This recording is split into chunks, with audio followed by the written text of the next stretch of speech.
javë më parë, ju treguam për skandalin e zhytjes së 2 pallateve në projektin Durrës Marina.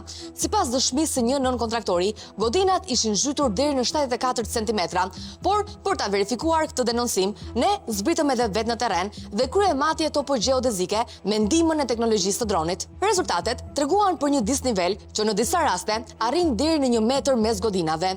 Një situatë që ngre pikpyetje serioze për sigurinë strukturore, sidomos kur bëhet fjalë për një terren pranë detit dhe një zonë sismike. Anomalia u pranua edhe nga 2 prej inxhinierëve zbatues të projektit, të cilët pa dhënë detaje, pohuan një të vërtet që po mbahej e fshehur. Ndërkohë, edhe pse kërkuam të dëgjonim administratoren e Durrës Marina, Elizabeta Hajrullaj, ajo u mjaftua me një mesazh në të cilin na njoftonte se nuk mund të na jepte asnjë informacion. Menjëherë pas publikimit të këtij skandali, ne u drejtuam Inspektoratit Kombëtar të Mbrojtjes së Territorit, i cili nëpërmjet një shkresë zyrtare na bën me dije se rasti është marrë në shqyrtim dhe se është ngritur një grup i posaçëm verifikimi në bashkëpunim me Agjencinë e Zhvillimit të Territorit. Autoriteti sqaron se kontrollet do të kryhen në terren dhe do të fokusohen në respektimin e kushteve tekniko-ligjore të ndërtimit dhe shton se në përfundim të verifikimeve do të vlerësojë situatën dhe do të marrë masat e nevojshme ligjore në varësi të konstatimeve. Ndërkaq, ne shpresojmë që institucionet ta marrin me seriozitetin e duhur këtë situatë në mënyrë që në kompleksin e ri modern të Bregdetit të Durrësit të mos rrezikohen jetë njerëzish.